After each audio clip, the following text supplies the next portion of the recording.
July 14, 2015, was 3 in the afternoon when a thunderstorm hit a cul-de-sac in Douglas County. Rain hammered a typical 1,400 square foot roof and shed about 370 gallons from just a half inch. On that block, 2 homes had 55-gallon drums tucked under downspouts with lids turned upside down. The drums were empty, not because owners forgot to place them, but because filling them was still illegal that summer. If a neighbor had called the Division of Water Resources, the owner could have been ordered to dump the water. Colorado called that act taking water without a right, while everyone else called it catching rain. For more than a century, the state said that raindrop already belonged to someone 200 miles away who had never seen the house. The law that explains why looks like a joke at first glance, yet it is not. It was not. It goes back to 1876 and decides who gets water when the river drops in August. On that day, every gutter was supposed to stay open while streets flooded and lawns waited for city water. In 1876, Colorado wrote a rule into its constitution that changed water forever. The water of every natural stream was declared public and open to taking for beneficial use. That single sentence created a strict pecking order that still governs every ditch and faucet. The first person to take water and keep using it keeps the right to keep taking it. The second takes what remains, and the 10th takes what remains after 9 others have taken. Ownership of land or closeness to the creek buys no priority under that system. Only timing and continued use determine who stands first when shortage arrives. A ditch dug in 1865 to flood hay near Greeley outranks a subdivision built in 2005 near Parker. Even when the suburb is desperate, the older ditch wins, and especially them. The rule feels abstract until August when the river drops and a senior places a call, and every junior stops diverting at once. Imagine that call as an invisible line from your downspout to a headgate dug before electric lights. You cannot see the line, but you can hear it when sprinklers fall silent. Apply that pecking order to your gutter, and the trick reveals itself. Rain hits shingles and runs to the downspout before dropping a foot to dirt. In most states, that journey ends in soil where it lands. In Colorado, the law pretended the journey never ended at the property line. Every drop that hit your roof was legally considered tributary to a natural stream somewhere downstream. Tributary means it would have seeped through soil into groundwater and then crept slowly toward a creek. That seep could take weeks, and much of it would evaporate long before arrival. Yet the law treated a half inch on your roof as if it already belonged to a senior downstream holding older paper. Picture a farmer near Sterling with a right dated 1882 and a family in Parker with a house built in 2005. The farmer stands senior while the family stands junior in every drought. If the family keeps the rain, the state treated it as if they had opened the farmer's headgate without permission. No pipe or pump is needed for that injury, only a barrel and gravity. The fiction says you own shingles, but not the rain that hits them.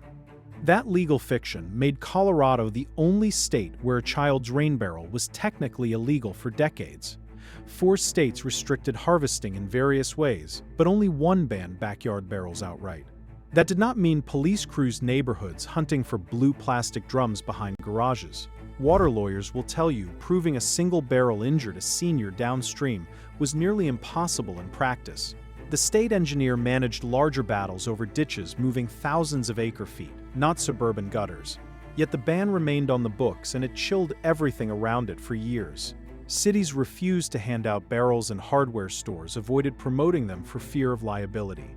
Homeowners who wanted one installed it quietly and hoped no neighbor would complain to the state. The principle mattered more than the water itself because Colorado built its economy on a single promise. The oldest use wins no matter how far the water must travel to honor that promise. Break the promise for a barrel and you poke a hole in the entire wall of Western water law. For a century, that wall held while a semi-arid state averaging less than 15 inches endured. The same state kept telling suburbs to let thunderstorm water run down the driveway. There was already a narrow crack in that wall for people beyond city pipes. In 2009, the legislature passed Senate Bill 09-080 for a different constituency. It had nothing to do with suburbs and everything to do with houses that lived on wells. If you held an exempt residential well, or could have qualified for one, you could apply for a rooftop precipitation collection system permit. The application goes to the Division of Water Resources, and the permission is tied tightly to paper you already hold. That permit can allow more than the suburban limit, but only from the roof of your primary residence. You may only use the water for purposes your well permit already allows, without expanding them. Household indoor use is allowed only if your well allowed indoor use, and lawn irrigation only if it allowed irrigation. It still ties rain to a right you already possess rather than granting a new one. The city dweller on Denver water received nothing, while a house on a well outside Castle Rock could get a tank. Same county and same storm produced two different legal outcomes. The law did not give you rain so much as it let you borrow your own well water. You borrowed it a little earlier, off the roof instead of the aquifer. Now take the legislative fight that finally broke the suburban ban, and see how carefully it was hedged. House Bill 1005 was introduced early in the 2016 session after two earlier failures.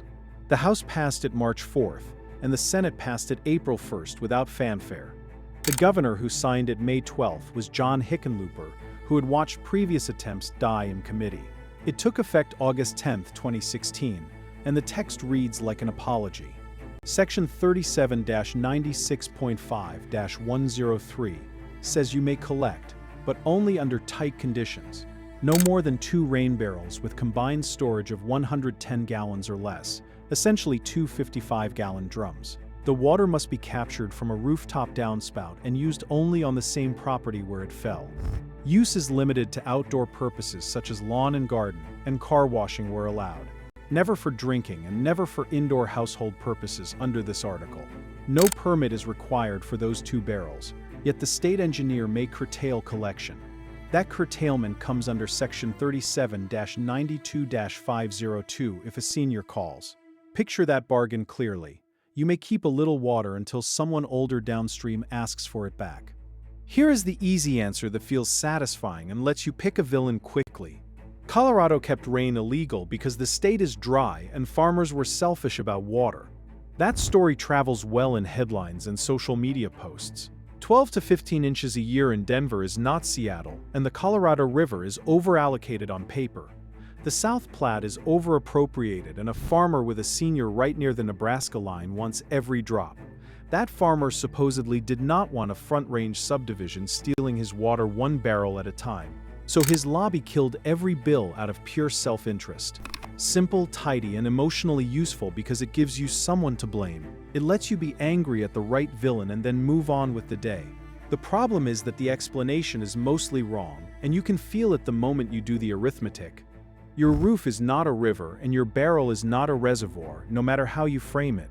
The numbers disprove the easy story before politics even enters the room. The principle survived not because it was greedy, but because it was treated like theology. Theology does not bend for a garden hose, even when the hose is empty. Look at the opposition that actually went on the record, and the story gains nuance. The loudest no vote came from the Republican who farmed the Eastern Plains and chaired the Agriculture Committee, Jerry Sonnenberg. He told reporters and later told Marketplace that barrels steal water from rightful users downstream who depend on every runoff. He voted no, and he was not alone in that chamber. Rural water districts testified that every drop that does not return to the stream injures someone holding an older right. Cities worried about their own junior municipal rights being eroded by 1,000 small diversions upstream. The Farm Bureau warned about precedent and the danger of opening the door even slightly. For years, those arguments carried the day and supporters could not overcome them. In 2015, a broader bill failed after heated debate, and in 2009 and 2012, other attempts also died. If you only read the vote count, it looks like agriculture simply beat the suburbs by numbers. Protect what you own is not a crazy principle where average rain is under 15 inches. The state learned early that spring streams overflow, and August streams dwindle to a trickle. Someone must be last when shortage arrives, and the only question is whether an empty barrel truly moves anyone closer to being last. Then pull that easy story apart with 2 simple numbers that anyone can check. A typical Colorado roof covers about 1,400 square feet of catchment area. 1/2 inch of rain on that area produces about 370 gallons of runoff before losses. 1 inch produces about 620 gallons using the standard conversion of 0.62 gallons per square foot per inch. That volume is what your shingles actually see during a normal front-range thunderstorm that rolls through in July.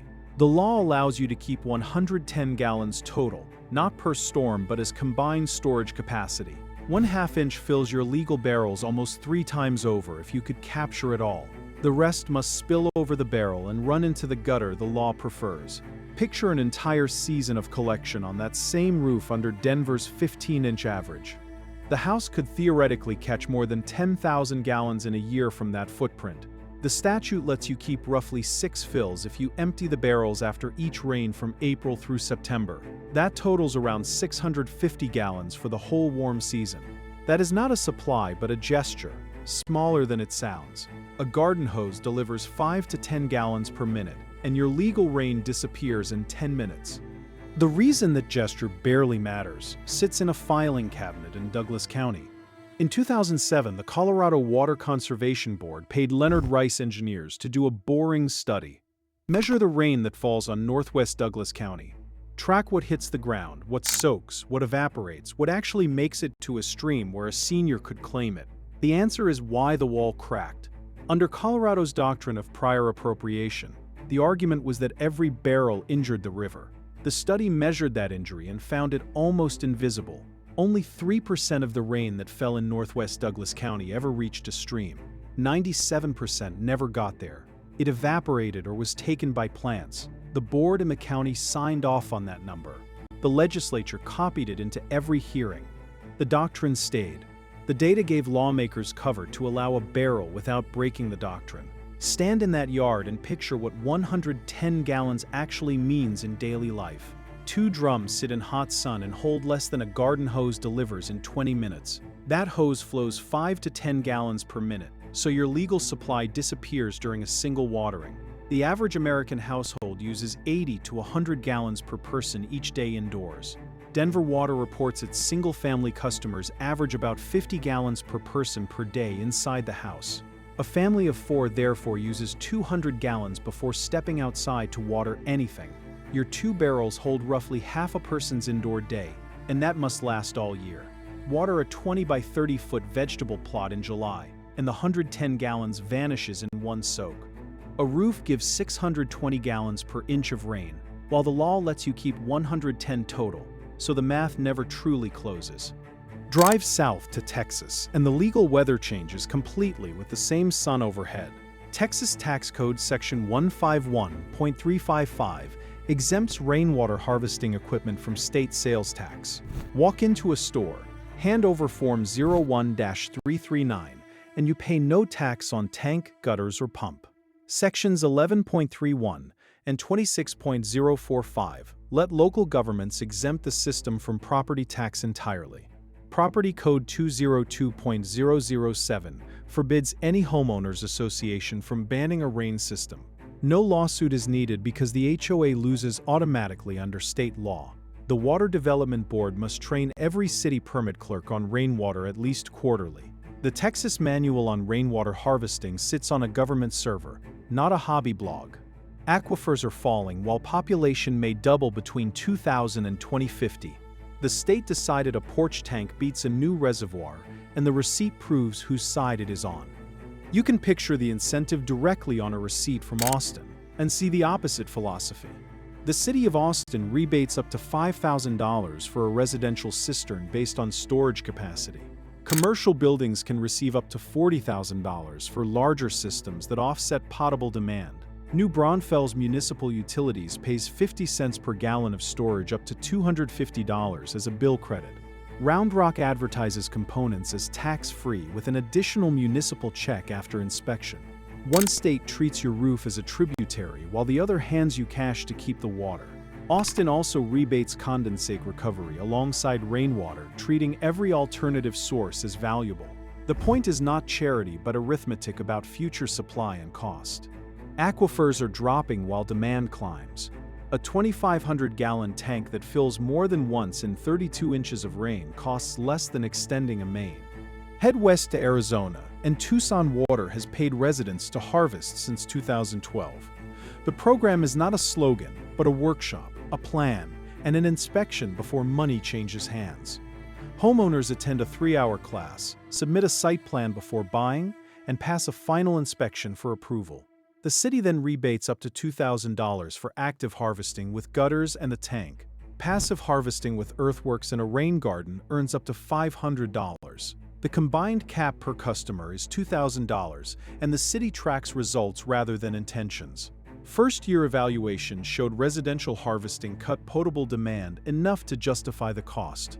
Tucson writes rain into its building code and requires new commercial sites to use rain for at least half the landscaping. A separate graywater rebate adds up to $1,000, and the two incentives can stack on the same property. Place the 3 states side by side, and the contrast is stark enough to repeat at a barbecue. Colorado caps you at 110 gallons for outdoor use only, with no permit and no help. Texas exempts sales tax and mails a rebate up to $5,000 for the same roof. Arizona hands you $2,000 after a workshop and an approved plan. Texas wants a ranch to install a 20,000-gallon tank on concrete for supply. Arizona wants a strip mall to water mesquites without touching city water. Colorado tells you to seal a 55-gallon drum so mosquitoes cannot breed and calls that progress. The law did not change its mind so much as it made a tiny exception while keeping the underlying theology.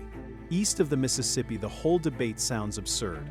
In Colorado, everyone knows which ditch owns the downspout, and that ditch has a date older than the house. Ask whether you can actually drink the rain, and the answer depends on which state you stand in. Suburban Colorado, under House Bill 16-1005, says no for drinking or indoor use, period. Section 2 states you shall not use precipitation collected under this article for drinking water or indoor household purposes. If you hold a rooftop precipitation collection system permit from 2009, you may get indoor use, but only if your well permit already allowed it. Outside Colorado, the answer is yes, with proper treatment and inspection. Texas explicitly allows whole house potable rain systems when filtration and disinfection are installed. Hawaii, Oregon, Washington, and many eastern states allow the same under health department rules. The difference is not the filter or the lamp, but who owns the sky.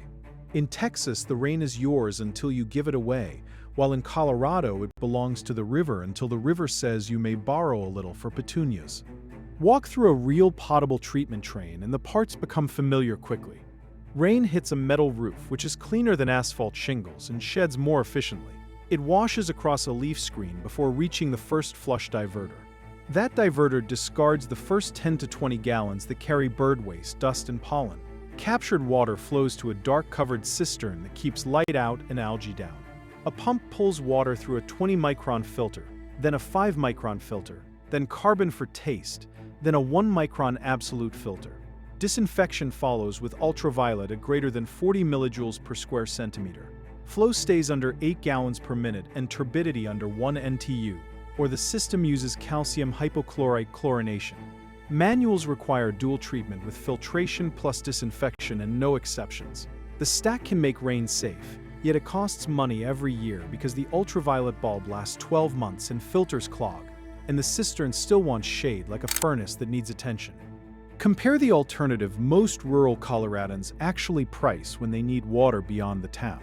Data from Angie and Colorado Well Finder puts drilling in Colorado at $28 to $62 per foot, with older division estimates at $15 to $30.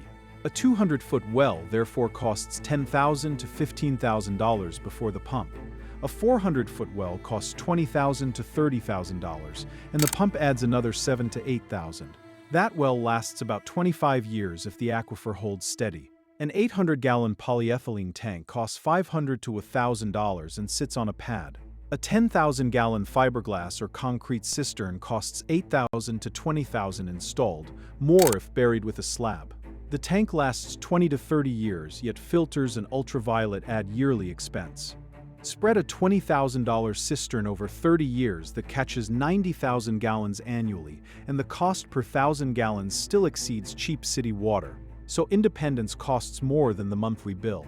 The quiet math explains why few households save money by harvesting rain in Colorado. On a Denver roof, you cannot live on 110 gallons, and you cannot keep a lawn alive through July without the municipal tap. A whole house system that replaces indoor use needs thousands of gallons of storage and regular treatment. A Washington school study priced tanks plus labor at $28,185 to capture 90,000 gallons per year. That project only penciled out because the avoided well would have cost $50,000 to drill and cap. Front Range city water costs only a few dollars per 1,000 gallons delivered to the curb. The owner who installs a big cistern is not chasing savings but buying independence or making a point about 1876. Tomatoes may taste better on rain, yet none of that value appears on a bill, while all of it appears on a Saturday in July, when the barrel is full and neighbors ask where the water came from. It rained yesterday at a friend's house in Tucson, though it was only a 9-minute drizzle.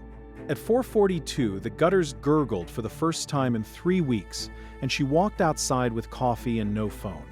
The passive basin at the corner, the one the city gave her $500 to dig, held 2 inches of water for an hour. Mesquite roots drank it before it could evaporate. The active tank, a slim 1,100-gallon column tucked against the garage, rose 6 inches and pinged in the quiet. She will use that water tomorrow on tomatoes with no paperwork and no curtailment call. In Parker, the same storm would have filled legal barrels in 7 minutes, and the next 40 minutes would have run down the driveway past a sealable lid into a gutter. That gutter leads toward a river that the 2007 study says had a 97% chance of never receiving it. So one city hears rain as supply while the other hears it as property. The skeptic also has a point worth hearing before dismissing the whole doctrine as outdated. 97% is an average across seasons and soil types, not a guarantee for every storm. In March, snowmelt runs fast, and in late May the South Platte can flood, so more than 3% reaches a stream during those weeks. If 500,000 new Front Range houses each installed a 5,000-gallon cistern and kept it full year-round, the cumulative effect in a wet spring would not be zero. Senior holders are not irrational to fear death by 1,000 barrels spread across a basin. Prior appropriation exists because Colorado is semi-arid, averaging under 15 inches that arrives in clumps, and someone must be last in a shortage. Letting juniors keep water before it reaches the channel makes the line longer by definition. And even if the injury is tiny, the principle is not, which is why lids stay sealable and barrels stay small despite the data. That caution explains why the current law still feels almost banned to anyone who reads the fine print. After 2016, the limit remains 2 rain barrels with a combined 110 gallons, no more. The structure must be a single-family residence or a building with no more than 4 units, so apartments and 5-unit condos are excluded. Water must be captured from the roof of the building you live in, not a shed, barn, or patio cover. A sealable lid is required and no permit is needed, yet the state engineer may curtail collection under 37-92-502. No indoor use, no drinking, no toilet flushing, and the water must be used on the same property where it fell. That is a lot of only for a practice that Texas and Arizona subsidize directly. Douglas Kenney, who directs the Western Water Policy Program, said this is not a fight about barrels, but about changing the water rights regime, and Colorado legalized the symbol while keeping the regime intact. If you live outside city limits and qualify for a well permit, you have a second door that suburban neighbors do not. The Division of Water Resources calls it additional allowances for rainwater collection under Senate Bill 09-080. Sections 3792-02 and 3790-105 create a rooftop precipitation collection system permit.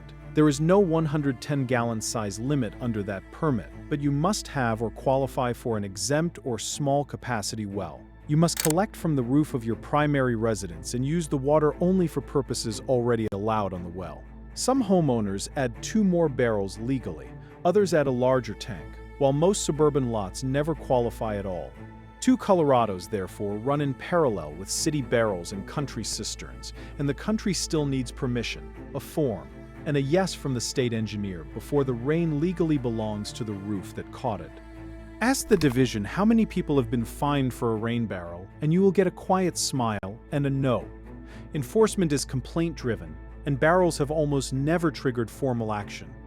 The threat is curtailment rather than a ticket or a court date. If a senior calls the river short, the engineer can tell junior barrel owners to stop collecting and leave gutters open. On a suburban street, no one can easily see who complied and who quietly kept watering. The legal liability nevertheless rests on the homeowner, which is the quiet genius of the compromise. Lawmakers could tell suburban voters they legalized rain barrels and tell rural voters they protected senior rights, and both statements are technically true. Neither mentions that 110 gallons equals roughly one summer thunderstorm on a small patio roof, where a 10 by 10 foot cover fills a 55-gallon barrel with 1 inch of rain, while the main house roof laughs at the same limit and the excess simply overflows. Recent legislative sessions keep testing that compromise and finding it frozen in place. Volunteers in Colorado Springs and Denver have tracked how many fills a barrel actually receives during the warm months. The General Assembly's own example used a 1,400 square foot average roof to show about 370 gallons per half inch of rain. Empty the barrels after each storm from April through September, and you average about 6 fills, roughly 650 gallons for the entire season. That ceiling is intentionally small, and recent bills to raise it to 300 gallons or remove the outdoor-only restriction were drafted and then shelved without a vote. Water lawyers warned that any expansion reopens the 1876 question, and once a small injury is declared no injury at all, the line for where to stop disappears. 2 barrels, 110 gallons, outdoor only remains the lasting bargain, because no coalition wants to thaw the doctrine underneath it. Look one step beyond the backyard, and the larger compact looms over every barrel. The Colorado River has been in shortage since 2007, and the upper basin must deliver a set volume downstream under the 1922 compact. Denver Water's single-family indoor use has fallen to about 50 gallons per person per day, with a goal of 40 in drought planning. The state water plan emphasizes reuse, turf removal, and reclamation, while rooftop rain remains off the table at scale. The accounting that began in 1876 cannot easily absorb thousands of new rooftop keeps, even if most of that water would otherwise evaporate. Allowing every city house to keep its rain would subtract small amounts from paper water already promised downstream. And paper water matters in court, even when wet water never arrives. Barrels sit at the messy boundary between those two ledgers, and that boundary is where the next shortage will be negotiated drop by drop. Drive again to Texas Hill Country outside Austin, and the alternative becomes a house rather than a barrel. A family built with no well and no city connection, and placed a 30,000-gallon cistern under the deck. The roof is metal with a first flush diverter, 3-stage filtration, and ultraviolet, powered by a pump the size of a suitcase. 2,000 square feet of roof catches about 20,000 gallons in a dry year with 20 inches and 30,000 gallons in a wet year with 30 inches. The family drinks it and bathes in it after county inspection and state sales tax exemption on the equipment. The city avoided extending a mile of pipe to serve the lot. That same house would be illegal under Colorado's suburban barrel rules, not because the treatment differs, but because ownership differs. The same roof, same first flush, and same lamp produce different legal outcomes because Texas says the rain is yours while Colorado says the river owned it first. Return to Aurora, where a homeowner bought 2 55-gallon drums at Home Depot for $90 each and believed the purchase meant self-sufficiency. The drums went under downspouts, lids were sealed, and tomatoes were watered after each thunderhead passed. The best part was not the $2 of city water saved, but the 8 minutes it took to watch a barrel fill and feel like something had been caught. The law says the catch is borrowed, not owned, and may be used only for the garden until a downstream senior calls. Picture that call in August when the South Platte runs low and a right-dated 1882 places a call. The state engineer reviews the priority list and sees every suburban barrel standing junior to everything else. He may curtail collection, and the homeowner must decide whether that order concerns water or simply history repeating through plumbing. Last spring, Tucson expanded rebates to include curb cuts that feed street runoff into basins, while Austin kept its $5,000 rebate and property tax exemption unchanged. Colorado kept its 110 gallons without adjustment, and without new study to challenge the prior numbers. The 2007 study remains cited in every hearing, and the 1876 Constitution remains above it in every brief. No new research says the 97% figure is wrong, and no court has overturned Coffin, so barrels remain legal yet barely so.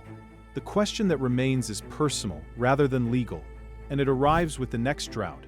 If science says a suburban barrel does not injure the river, and law says the river owned that rain first, which authority do you trust when a senior calls for water you already spread on peas, and the state engineer says he may curtail your barrels, and you must decide whether to open the valve? You will stand in August with a full barrel, a dry lawn, and a letter stating you are junior to almost everyone. You will look at the tomatoes, then at the driveway where dumped water would run toward a gutter that never would have delivered it to the river. You will recall the 3% number and wonder why paper beats wet in a desert that averages 15 inches. You will recall Texas handing you $5,000 to keep what Colorado tells you to discard, and the lid you sealed against mosquitoes now asked to stay open for a river that likely would never have seen the drop. No one will watch whether you dump it, and no one will fine you if you do not. Yet the choice sits in your hand with a hose attached. It has always been yours. The law only pretended otherwise 150 years ago, and that pretense is why a thunderstorm in Colorado still belongs to a ditch near Nebraska before it belongs to the roof that caught it.